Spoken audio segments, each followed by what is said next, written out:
Well, it had to end at some point. Dream lose 78 to 85 to the Los Angeles Sparks. Let's talk about the game. The Dream know that the playoff race is going to start heating up, assuming it hasn't already, and the idea that every game counts, yeah, that's the mentality of everyone.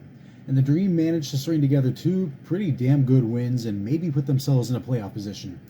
They're still technically rebounding, but playoff experience would be absolutely invaluable to people like Ryan Howard, Naz Hillman, AD, Ari, pretty much everybody on this team, but it's the younger core that has the most to gain out of it. Little piece of trivia for this game, it's the first time that Tiffany Hayes and Kennedy Carter have faced each other. Only two names on the injury report this time around, Nia Coffey and Monique Billings.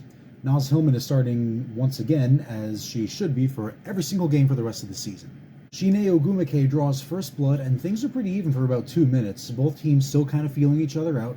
A lot of missed shots, especially by Howard, Wheeler, and Hayes, but the Dream do eventually get on the board after 2 minutes thanks to Cheyenne Parker. It would be another 2 minutes before the Dream score, with Ryan Howard drawing a foul and hitting both free throws. Shine Ogumike is really taking control of this game otherwise. Ari McDonald comes in around the halfway point of the quarter and scores 4 points in under a minute. Then the Sparks start a 9-1 run. Carter, Liz Cambage, and Brittany Sykes just start popping off.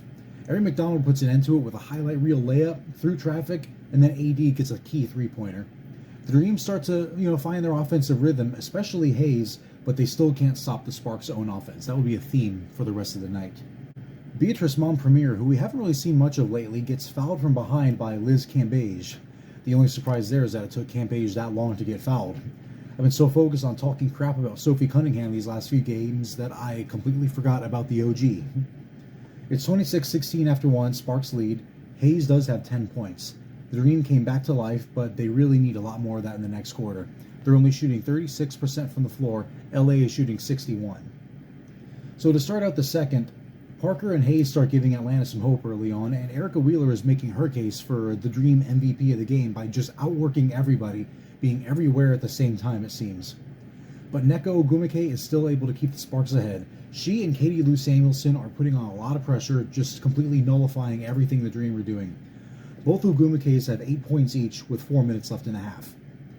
LA starts getting into some foul trouble. They send Lexi Brown to the bench, and Brittany Sykes steals the ball from short range and runs it back for the two, and almost an instant later, Jordan Canada does pretty much the exact same thing, passes it off to Chine Ogumike, scores.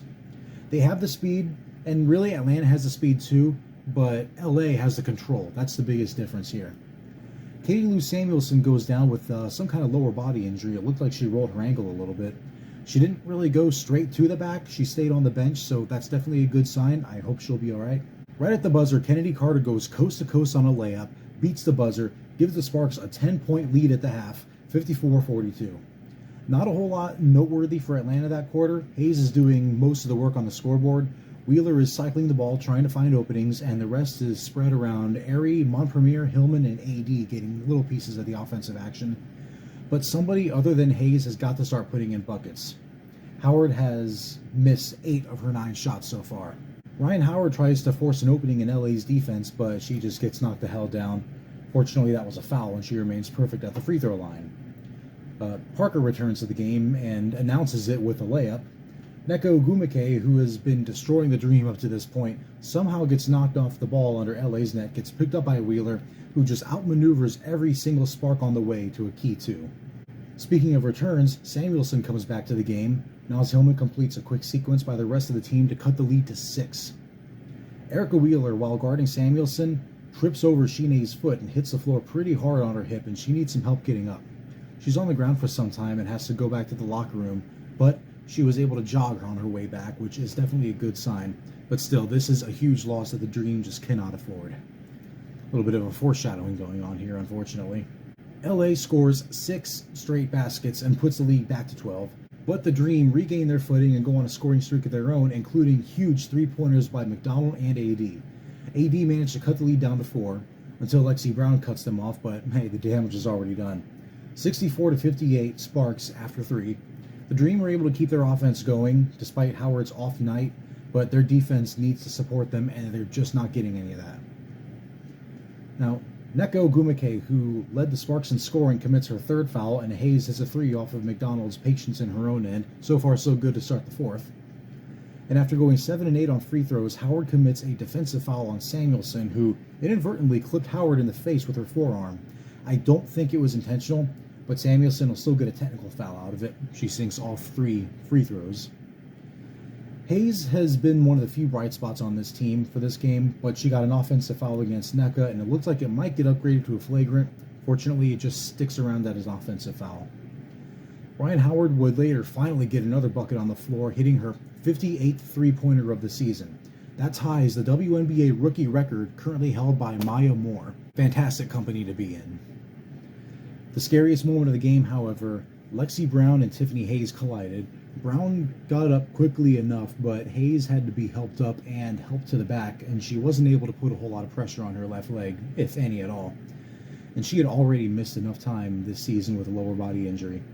Whether this is related or not, I'm not sure. I couldn't say at all, but there haven't been any updates, and it's pretty damn late at night as I record this, so really, who knows?